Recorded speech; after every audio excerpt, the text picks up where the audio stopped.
Um minuto para o fim do mundo, toda a sua vida. Pronto, beleza. Então, vamos começar a nossa atividade de hoje, né? Específica da turma de vocês.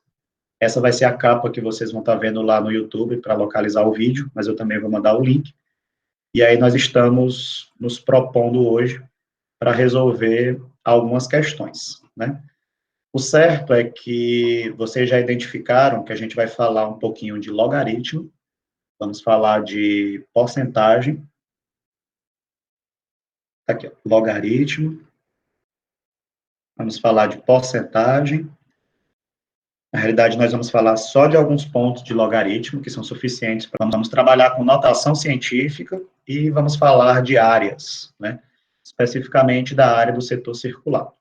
Daí nós vamos partir para resolver a questão 137, que trata de logaritmo,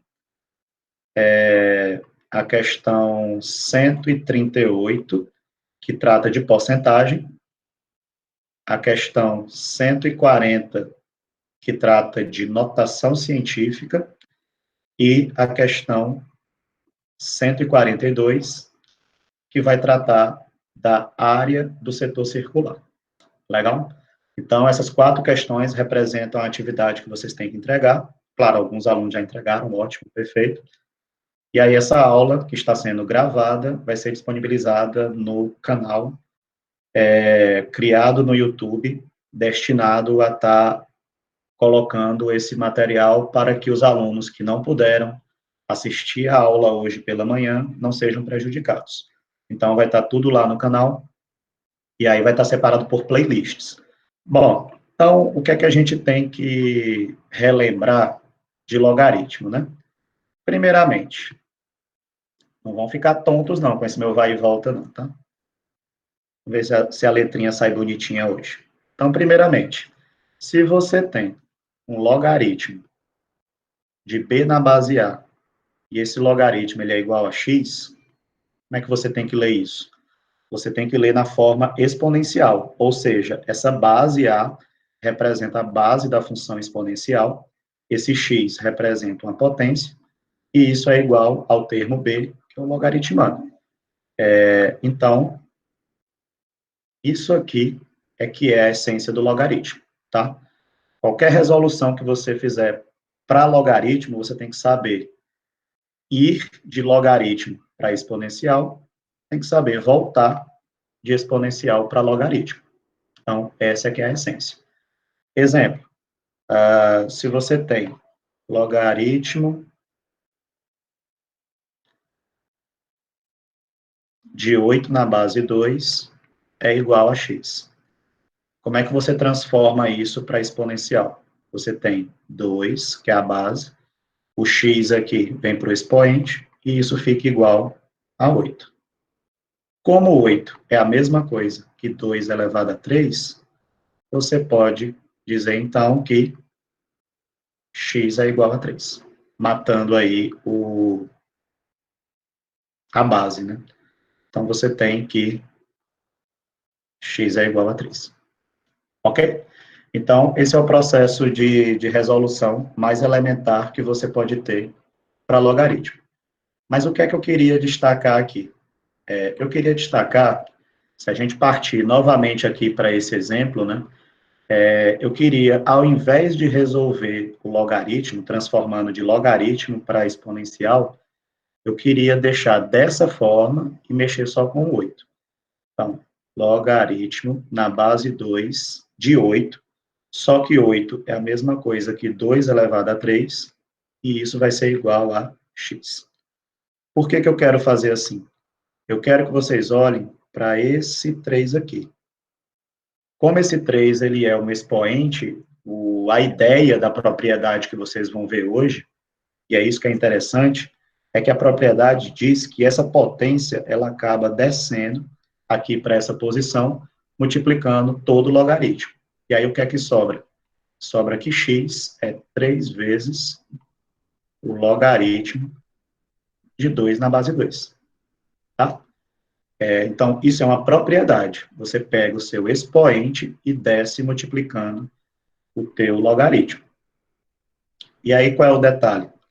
O detalhe é que o log de 2 na base 2, que também é uma propriedade, log de 2 na base 2, você sempre que observar que a base é igual ao logaritmando, essa resposta toda é igual a 1. Isso é uma propriedade. Então, por isso que é interessante você memorizar algumas propriedades para andar mais rápido. Então, todo esse setor, que está essa elipse destacada, né, com balão, com tudo aí, vai embora. E aí sobra apenas 1.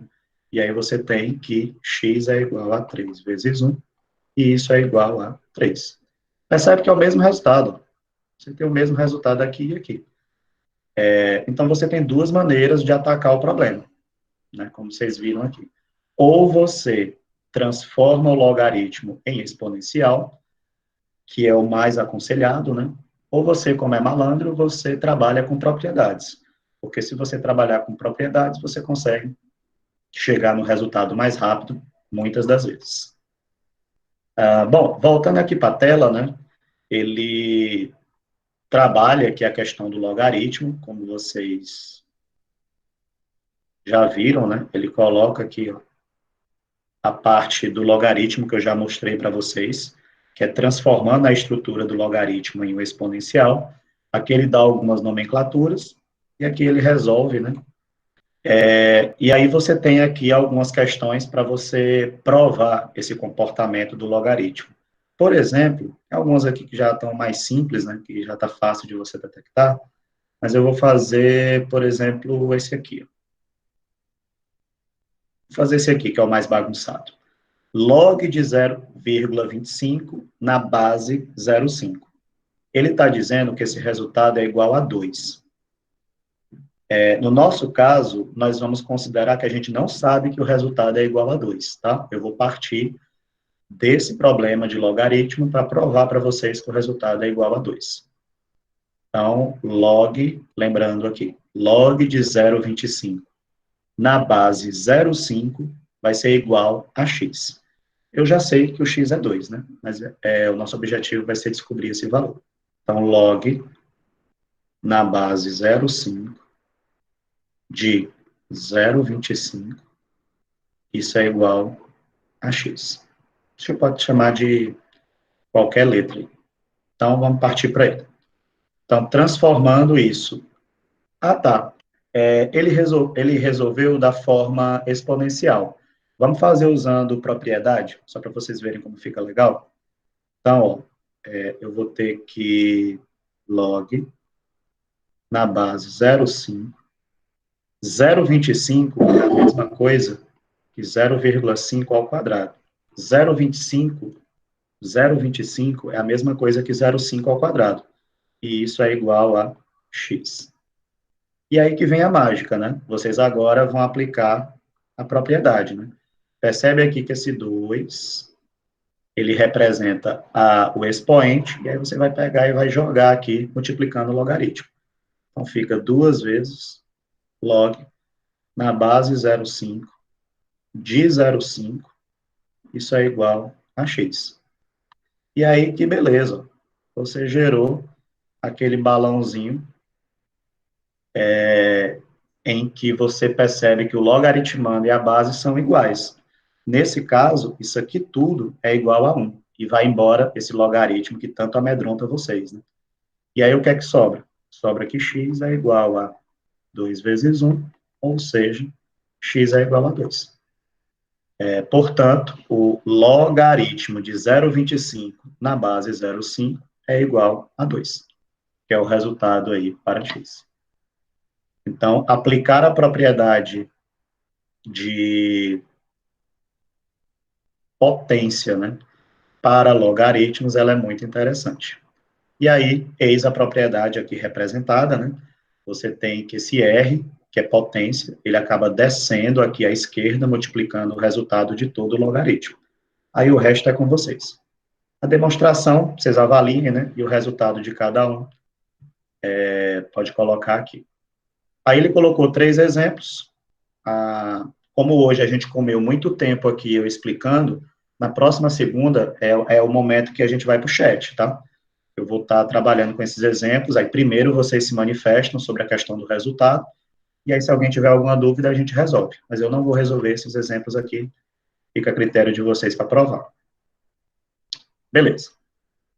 Vamos aqui para a porcentagem, né? O que é que a porcentagem representa? Primeiro, a porcentagem, ela é um elemento que vocês vão estar encontrando muito na matemática financeira. Juros simples, juros compostos e nas questões de maneira geral. Então, quando você pega uma questão do Enem, que você vê lá o porcento, né? A primeira coisa que você tem que lembrar é que você pode reescrever, né? Você pode reescrever o número, substituindo aqui esse porcento, dividindo por 100. Então, na realidade, quando você pega esse porcento, significa que você vai estar dividindo por 100. Então, a troca é praticamente essa. Então, o que é 3%? É 3 dividido por 100, que é a mesma coisa que 0,03. O que é 30%? É 30 dividido por 100, né? Aí você pode cancelar aqui os zeros, aí sobra 3 sobre 10, 3 sobre 10, que é 0,3 ou 0,30. Se você tirar esse zero aqui também, dá na mesma. Se você quiser botar vários zeros aí, também dá na mesma, porque ele vai embora de todo jeito. Então, 0,3 é a mesma coisa que 0,30, que é a mesma coisa que 0,300 e por aí vai. 300% é a mesma coisa que 300 sobre 100, e aí, sei lá, você cancela aqui os zeros, vai sobrar 3 sobre 1, que é a mesma coisa que 3, ou 3,0, ou 3,00. Quantos zeros você colocar depois da vírgula aí, não vai fazer diferença. Então, essa é a representação percentual. E daí, como é que tu resolve uma questão de porcentagem, né? Por exemplo, 10% de 300. Como é que você faz 10% de 300? Primeira coisa é lembrar que por cento significa sobre 100. Então, você vai fazer. Então, 10% de 300. Você vai ter 10 sobre 100 vezes 300.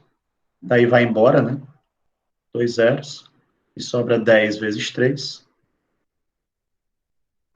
E isso vai ser igual a 30.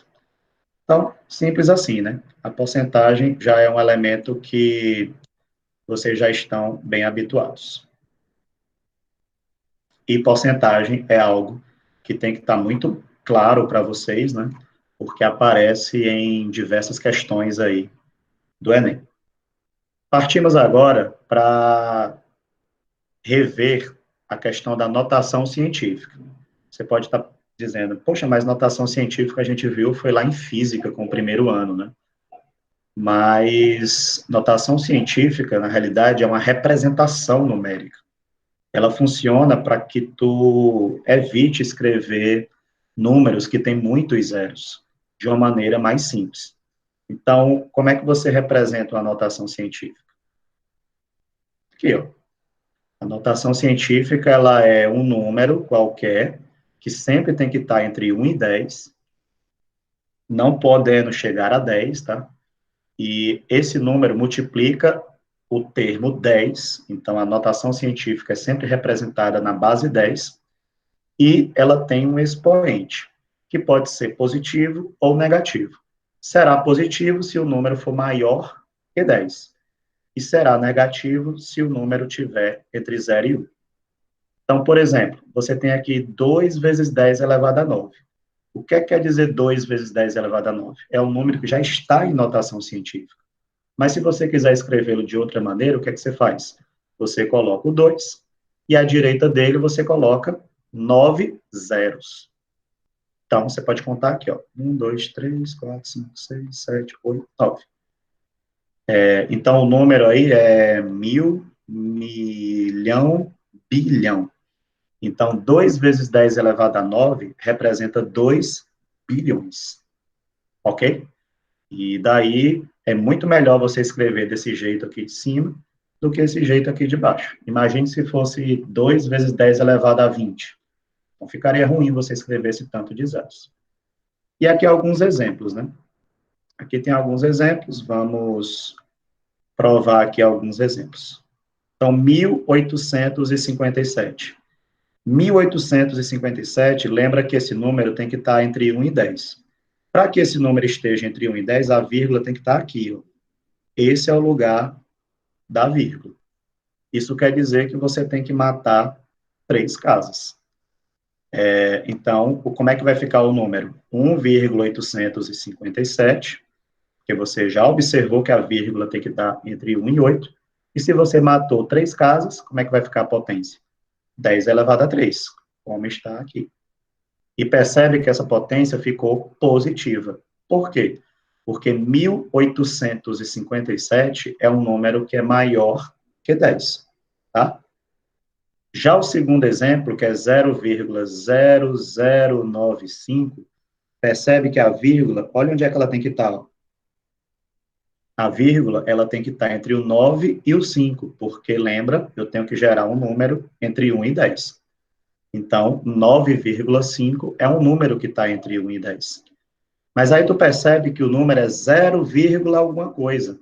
Então, tu já entende que esse número está entre 0 e 1.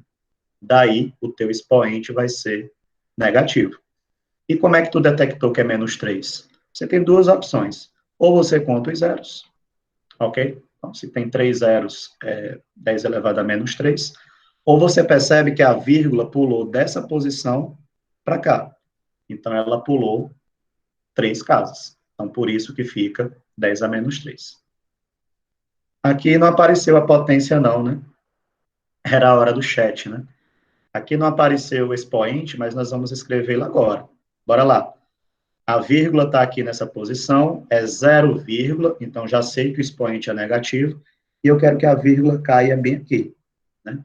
Porque o número tem que estar entre 1 e 10. Então, você vai ter 3,4, como está aqui, ó, já representado, tudo ok. Mas esse não é o nosso problema. O nosso problema é que o expoente não apareceu. Então, qual vai ser esse expoente? De novo, 1, 2, 3, 4. Eu posso contar os zeros. Daí, menos 4. Ou então, você conta as casas da vírgula onde está até a vírgula onde deve ficar. Então, você vê que tem 1, 2, 3, 4. A vírgula pulou 4 casas. Então, 10 a menos 4. Acredito que já deu para entender, né? E aí a nossa atividade de já, né, vai ser representar esses termos com relação à notação científica. Então, 23.454. Colocando em notação, eu estou querendo que a vírgula ocupe essa posição. Então, o número vai ser 2,3454 vezes 10 elevado a 4, né? Porque você comeu aqui 4 casas. 0,2345. Eu quero que a vírgula caia aqui, ó. Então, percebe que ela pulou só uma casa. E eu, por exemplo, estou contando só um zero. Então, fica 2,345 vezes 10 elevado a menos 1. Vê que ficou negativo porque o número é 0, né? É um número que está entre 0 e 1. Aqui na letra C, está tranquilo, porque os dois já estão em notação científica. Mas toma cuidado, ó. 10 a 2, 10 a 2. Como a base 10 é igual, não tem problema você somar o 2,3 e o 3,2. Você pode somar tranquilo. Então, 2,3 com mais 3,2 é 5,5. E aí se repete a base 10. 10 ao quadrado, tá? Mas eu quero chamar a atenção para a letra D. Cuidado que na letra D, você está percebendo que 10 a 4 e 10 a 3, eles não são representados pela mesma base. E aí o aluno descuidado, o que é que ele faz? Ele pega o 4,5 e soma com o 5, dando a resposta 9,5. Mas aí eu pergunto agora, você vai botar 10 a 4 ou 10 a 3 na resposta? Então, você gerou uma confusão que só aconteceu porque você fez uma soma sem mexer antes no termo. Então, assim, você tem duas opções. Porque como está 10 a 4 e 10 a 3, ou você transforma o 10 a 4 para 10 a 3, ou você transforma o 10 a 3 para 10 a 4. Tanto faz. E, assim, por questões de visualização, eu estou preferindo mexer no 5, 10 a 3. É nele que eu vou mexer. Então, vamos reescrever a pergunta. Fica 4,5 vezes 10 elevado a 4, mais... E aí, assim, se liga agora, né? Eu estou querendo que o 10 elevado a 3 vire 10 elevado a 4, ok? Eu estou querendo fazer isso. Então, se você aumentou uma unidade na potência, você vai ter que diminuir uma unidade no seu termo decimal. Então, onde era 5, se tu tirar uma casa, vai ficar 0,5. Beleza? Aqui é a mágica, né? Então, se você aumentou uma unidade na potência, você diminui em uma unidade na base. Mas nesse caso não é subtrair de 1, não é 5 virar 4, tem nada a ver, né? Aqui é como se eu tivesse multiplicado por 10. Então, aqui no 5, você vai dividir por 10. 5 dividido por 10 é 0,5. E aí, olha só, 10 a 4, 10 a 4. Agora tá bonito. Agora você pode somar. Então, 4,5 com mais 0,5 é 5. Vezes 10 elevado a 4. Resposta. Cuidado aí que, eventualmente, você tem que transformar. Eu ouvi o chat. Alguém fez alguma pergunta? Deixa eu ver se eu consigo. Professor, tem uma pergunta aqui da Rauana, tá? Que eu ouvi aqui quando aconteceu o chat. Professor, ao colocar em notação, é necessário colocar todos os números após a vírgula ou apenas o primeiro número? A resposta, Rauana, depende. Porque, assim, como 1857 é um número pequeno, você pode botar todos os dígitos depois da vírgula. Mas, assim, se você colocar 1,8, já está muito bom. Se você colocar 1,85, tá ótimo. Mas se você colocar 1,8, tá ótimo. Tá tranquilo. Não tem perigo de você errar. Vai depender da alternativa. Porque se a alternativa tiver 3 casas depois da vírgula, é interessante que você também padronize as 3 casas. Legal? Beleza. E, finalmente, vamos falar um pouquinho de área da coroa circular. Então, o que é a coroa circular? A coroa circular, ela é um elemento da matemática que representa uma região em que de um círculo ou de um disco, você retira um círculo menor de dentro dele. E aí fica para ti só essa região, tá? Ai, que lindo, coisas coloridas. Então, assim, essa é a área que te interessa. E aí, se eu pesquisar aqui uma figura, pronto, tá aqui, ó. Olha aqui o que é a arruela, né? Isso aqui é o elemento que você coloca lá no parafuso, e ela serve para a porca, quando você parafusar, não ficar em contato direto com o setor de encaixe. Então, a arruela, ela serve para dar uma segurança nesse aperto que você faz e que no futuro, quando você quiser folgar, fique algo mais simples. Mas, assim, matematicamente falando, o nome disso não é arruela, tá? Isso é o nome vulgar. O nome matemático dela é coroa circular, que está representada aqui, muito bonitinha para vocês. Então, o nosso objetivo é falar da área da coroa circular. E daí, se você fala em área, você tem que pensar na região que ele ocupa. Então, o que é que acontece?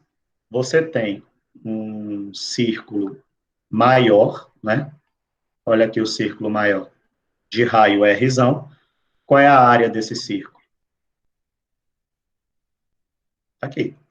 A área desse círculo é πRzão ao quadrado. E de dentro desse círculo maior, você retira um círculo menor de área Rzinho. Tá aqui, ó. Deixa ele aparecendo. Você tira esse círculo menor. Qual é a área dele? πRzinho ao quadrado. Tá? Então, você tem um círculo maior, cuja área é área 1, πRzão ao quadrado, que de dentro dele você retira um círculo menor de área 2, πRzinho ao quadrado. Então, se de πrzão ao quadrado você retira πrzinho quadrado, vai sobrar a tua arruela, né, que é o teu setor circular, que é a área realmente ocupada. E aí, qual é a lógica para resolver o problema? Ou você memoriza isso aqui, que eu acho extremamente desnecessário, ou então você raciocina, né? Como é que você faz para calcular a área da coroa circular, né? A área da coroa circular é dada pela área do círculo maior, que é πrzinho quadrado, menos a área do círculo menor, que é πrzinho quadrado, que acaba dando na mesma que está aqui. Lembrando que isso é área, né? Se você quiser falar do comprimento, não se esqueça que o comprimento é igual a 2πr. E o que é que representa o comprimento? Representa um corte. Considerando que isso aqui, por exemplo, é um aro de bicicleta, né? Se, por exemplo, você der um corte aqui nessa posição e esticar essa linha de um lado e do outro, você vai ter uma linha reta, como se fosse o risco que o pneu fez no chão, dando uma volta completa. E aí, como é que você calcula o tamanho dessa linha reta? Aqui, comprimento é 2πr. Nós temos uma questão que trata da coroa circular. Então, vamos fazer uma leiturazinha aqui. Na cozinha da casa de Neuza, há um relógio no qual uma placa de metal plana, em forma de coroa circular, circunda o mostrador pintado de azul. Determine a área da superfície plana, sabendo que a circunferência maior da placa tem 32 pi centímetros de comprimento. Então, dando uma aqui de cabo aqui, estou resolvendo uma questão do Enem. Isso aqui, para mim, é importante. Isso representa o comprimento da circunferência maior, 32 π,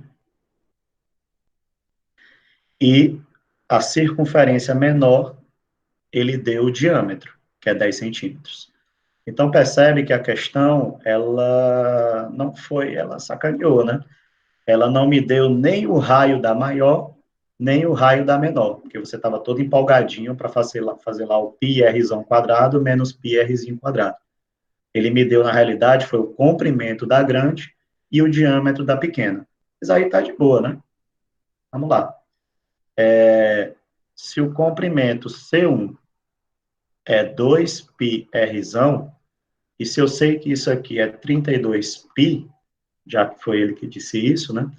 Observa que π vai embora, e o 2 que está multiplicando vai passar dividindo, então Rzão vai ser 32 dividido por 2, Rzão igual a 16 centímetros. E aí, qual vai ser a área 1, que é a área da grandona? Π Rzão ao quadrado. Então, aqui vai sobrar π vezes 16 ao quadrado, que eu vou deixar aqui quieto por enquanto. E aí, na outra informação, vou fazer aqui de azul, na outra informação, ele diz que o diâmetro, que eu esqueci, o diâmetro é de 10 centímetros, né? Então, ele coloca que o diâmetro, vou chamar de Dzinho 2, tá? O diâmetro é 10 centímetros, né? Mas eu sei que o diâmetro é o dobro do raio. Então, eu já estou usando a nomenclatura de Rzinho, porque eu estou me referindo ao círculo menor. E se eu tenho que 10 é igual a 2R, o raio é igual a 5. Daí, a área 2, que é a área do círculo menor, vai ser πrzinho ao quadrado, que é π vezes 5 ao quadrado, e 5 ao quadrado é 25π centímetros quadrados. Não se esqueça das unidades.